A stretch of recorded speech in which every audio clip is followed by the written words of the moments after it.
പ്ലാപ്പിള്ളി കുലയത്തിക്കര ക്രോസോത്ത് ശ്രീ സന്താനഗോപാലമൂർത്തി ക്ഷേത്രത്തിൽ ഔഷധക്കഞ്ഞി വിതരണം നടന്നു. കാലങ്ങളായി മുടങ്ങിക്കിടന്ന ഔഷധക്കഞ്ഞി വിതരണമാണ് ഔഷധ സേവാ ദിനമായ കർക്കിടകം 16-ന് പുനരാരംഭിച്ചത്. പൗരാണിക കാലം മുതൽ കേരളത്തിലെ വിഷ്ണു ക്ഷേത്രങ്ങളിൽ പാലിച്ചു പോരുന്ന ഒരു ആചാരമാണ് ഔഷധസേവ. ഈ അമ്പലം മുമ്പ് കോതമംഗലം എന്ന പേരുള്ള ഒരു ഇല്ലം വടക്കൻ മലബാറിലുണ്ടായിരുന്നു. ആ ഇല്ലക്കാർ ഈ അവിടെ അവരുടെ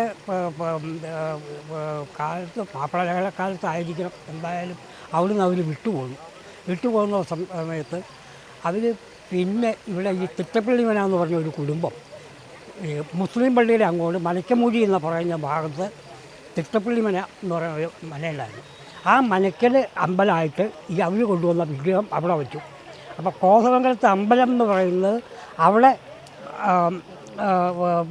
അവർ സ്ഥാപിച്ച് അവർ കഴിക്കും. അത് കുറച്ച് നാൾ കഴിഞ്ഞപ്പോൾ ഈ തിട്ടപ്പള്ളി മനക്കാരുടെ ആളുകൾ മുഴുവൻ ഈ അമ്പലത്തിൽ ഇപ്പോൾ ഇരിക്കുന്ന കോതമംഗലത്തിൻ്റെ തെക്ക് ഭാഗത്തുള്ള അവരുടെ ഒരു കുടുംബത്തിൽ താമസാക്കി. ആ താമസാക്കിയപ്പോൾ ഈ അമ്പലം അവിടെയും ഇവരിവിടെ ആയപ്പോൾ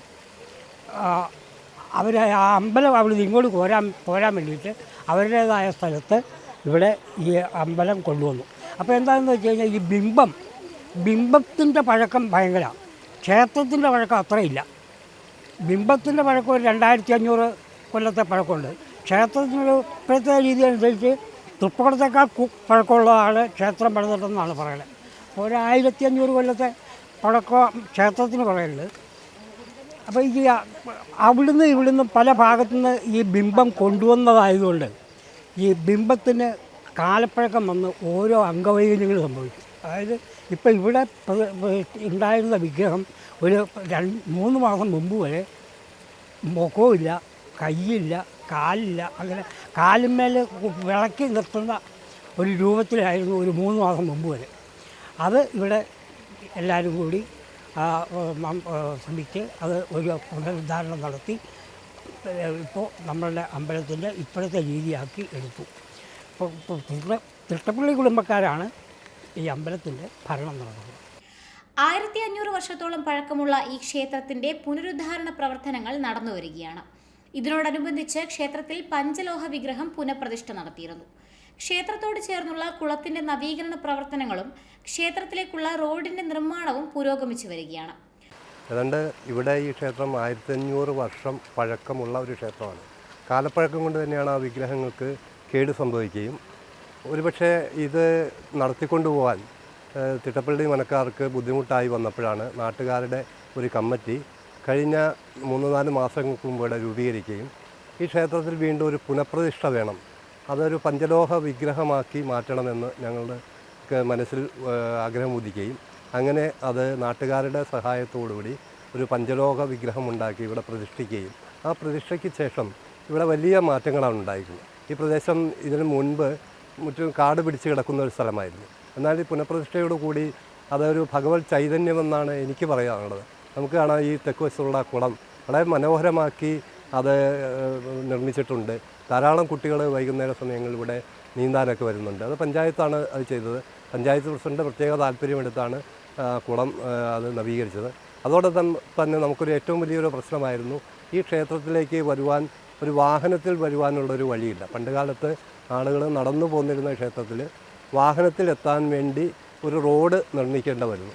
അത് എന്തായാലും ഞങ്ങളിങ്ങനെ ഒരു പുനഃപ്രതിഷ്ഠയായി ബന്ധപ്പെട്ട് പോയപ്പോൾ തൊട്ടടുത്ത പറമ്പിൻ്റെ ഉടമസ്ഥൻ പറഞ്ഞു, എൻ്റെ പറമ്പിൽ കൂടി വേണമെങ്കിൽ റോഡ് കൊണ്ടുപോകാമെന്ന് പറഞ്ഞു. എന്തായാലും അദ്ദേഹം അങ്ങനെ സ്ഥലം തരികയും ആ റോഡ് നിർമ്മിക്കുവാനായിട്ട് പഞ്ചായത്തും നമ്മുടെ ബഹുമാനപ്പെട്ട MLA ശ്രീ അനൂപ് ജേക്കബ് ഇവിടെ പുനഃപ്രതിഷ്ഠ ചടങ്ങിൽ വരികയും അദ്ദേഹം ഇത് ഒരു റോഡാക്കി ഒരു വാഹനം വരാവുന്ന രീതിയിൽ തൊണ്ടിലങ്ങാടി ഭാഗത്തേക്കും അതുപോലെ തന്നെ നമുക്ക് കിഴക്ക് ഭാഗത്തു നിന്ന് വരാവുന്ന രീതിയിൽ ഒരു റോഡിന് ഏതാണ്ട് 30 ലക്ഷം രൂപ അനുവദിച്ച് അതിൻ്റെ നിർമ്മാണ പ്രവർത്തനം അടുത്ത മാസം ആരംഭിക്കാനിരിക്കുകയാണ്. അപ്പോൾ ഈ പ്രദേശത്തെ നമ്മുടെ ഒരു വില്ലേജ് ടൂറിസം കൂടി ഒരു പിൽഗ്രിം സെൻ്ററാക്കി മാറ്റിയ ക്ഷേത്രം അതിപുരാതനമായ ക്ഷേത്രമാണ്. ധാരാളം ആളുകൾ ഇപ്പോൾ ക്ഷേത്രത്തിലേക്ക് എത്തുന്നുണ്ട്. ഇന്നിപ്പോൾ നടക്കുന്നത് ഔഷധ സേവ. പണ്ട് കാലത്ത് ഈ ക്ഷേത്രത്തിൽ ഔഷധ സേവ നടന്നിരുന്നു, എന്നാൽ കാലപ്പഴക്കം കൊണ്ടത് ഇല്ലാതെയായിപ്പോയി. ഞങ്ങൾ ഇത്തവണ ഈ പുനഃപ്രതിഷ്ഠ കഴിഞ്ഞതിന് ശേഷം ഈ കർക്കിടകം 16 ഇന്ന് ഔഷധ ദിനമായിട്ട് കേരളത്തിലെമ്പാടും ആചരിക്കുകയാണ്. അപ്പോൾ കർക്കിടക മാസത്തിലെ ഈ ഔഷധ ദിനത്തിൽ ഇവിടെ ഔഷധ സേവയ്ക്ക് വേണ്ടി ധാരാളം ഭക്തജനങ്ങൾ നേരത്തെ തന്നെ മുൻകൂട്ടി ബുക്ക് ചെയ്തവരുണ്ട്, ബുക്ക് ചെയ്യാത്തവരുണ്ട്. അതായത് 500ൻ്റെ അടുത്ത ആളുകൾ ബുക്ക് ചെയ്തിട്ടുണ്ട്. ബാക്കി ബുക്ക് ചെയ്യാത്തവരും നമ്മൾ ഉദ്ദേശിക്കുന്ന ഒരു 700-750 പേര് ഇന്ന് ഈ ക്ഷേത്രത്തിൽ എത്തിച്ചേരും. രാവിലെ മുതൽ ഞങ്ങൾ ഓരോ ബാച്ചായിട്ട് 50 പേരിരിക്കുന്ന ഒരു ബാച്ചിന് ധന്വന്തരി മന്ത്രം ചൊല്ലിക്കൊടുത്ത് ഔഷധസേവ നടത്തി ഔഷധ കഞ്ഞിയും കഴിച്ചിട്ടാണ് ഭക്തജനം പോകുന്നത്. 7 മണിക്ക് ആരംഭിച്ചതാണ്. 11 മണി വരെയാണ് നമ്മൾ സമയം വെച്ചിരിക്കുന്നത്. ആളുകൾ വന്നുകൊണ്ടിരിക്കുകയാണ്. ധാരാളം ഭക്തജനങ്ങൾ ക്ഷേത്രത്തിലേക്ക് കടന്നു വന്നുകൊണ്ടിരിക്കുകയാണ്. അതായത് ഈ ക്ഷേത്രത്തിൻ്റെ അടുത്ത പുനഃപ്രതിഷ്ഠ വാർഷികം ഞങ്ങൾ അടുത്ത വർഷം ആരംഭിക്കുമ്പോൾ ഈ പ്രദേശമാകെ മാറ്റം വരുന്ന രീതിയിൽ റോഡുകളും മറ്റ് സൗകര്യങ്ങളും ഒക്കെ ഏർപ്പെടുത്തി ഒരു ചെറിയ ടൂറിസം സെൻ്ററാക്കി ഇതിനെ മാറ്റാനും കൂടി ഉദ്ദേശിക്കുകയാണ്. പിൽഗ്രിം ഒരു അമ്പലത്തിൽ വരുമ്പോൾ ആ പ്രകൃതി ഭംഗി ആസ്വദിക്കാനും പാകത്തിന് ആക്കിയെടുക്കുവാനുള്ള ശ്രമങ്ങളാണ് ഞങ്ങൾ നടത്തുന്നത്. സനാതനധർമ്മങ്ങളിൽ നിന്നും വ്യതിചലിച്ചു പോകുന്ന തലമുറയെ തിരികെ കൊണ്ടുവരാനുള്ള പ്രവർത്തനങ്ങളാണ് പ്രാരംഭഘട്ടത്തിൽ കമ്മിറ്റി നടത്തുന്നതെന്ന് ക്ഷേത്രം ജനറൽ സെക്രട്ടറി പറഞ്ഞു. ക്ഷേത്രം എന്ന് പറയുമ്പോൾ തന്നെ നമുക്കറിയാം, സമൂഹത്തിലും വ്യക്തികളിലും ഉണ്ടാകുന്ന ക്ഷതങ്ങളെ ത്രാണം ചെയ്യുന്നതിന് വേണ്ടിയിട്ടുള്ളൊരു സങ്കേതമായിട്ടാണ് ക്ഷേത്രങ്ങളെ സാധാരണ പരിഗണിക്കാറുള്ളത്. നമ്മുടെ ഈ ആധുനിക കാലഘട്ടത്തിൽ വർദ്ധിച്ചു വരുന്ന, പ്രത്യേകിച്ച് ചെറുപ്പക്കാരിലും കുട്ടികളിലും വർദ്ധിച്ചു വരുന്ന മദ്യപാനാസക്തി, മയക്കുമരുന്നിനുള്ള ഉപയോഗം, അതുപോലെ തന്നെ സനാതന പ്രവർത്തന ധർമ്മങ്ങളിൽ നിന്നും വിട്ട് വ്യതിചലിച്ചുകൊണ്ടുള്ള ജീവിത രീതികളെല്ലാം തന്നെ സമൂഹത്തിലിപ്പോൾ ഉണ്ട്. അതൊരു പക്ഷേ ഇത്തരത്തിലുള്ള സങ്കേതങ്ങളിൽ നിന്നും കുട്ടികൾക്ക് ഒരു പോസിറ്റീവ് എനർജി ലഭിക്കാത്തതുകൊണ്ടായിരിക്കാം. അപ്പോൾ അത് ഈ സമൂഹത്തിലേക്ക് കൂടുതലായിട്ട് ക്ഷേത്രങ്ങളിൽ നിന്നുള്ള ധർമ്മ സന്ദേശങ്ങൾ ജനങ്ങളിലേക്ക് എത്തിക്കുന്നതിന് വേണ്ടിയിട്ടുള്ള ഒരു പരിശ്രമമാണ് പ്രാരംഭഘട്ടത്തിൽ ഇവിടുത്തെ കമ്മിറ്റി നടത്തുന്നത്. കൂടുതൽ ജനങ്ങളെ ഉൾക്കൊള്ളിച്ചുകൊണ്ട് ഇത്തരം ചടങ്ങുകൾ സംഘടിപ്പിക്കുക,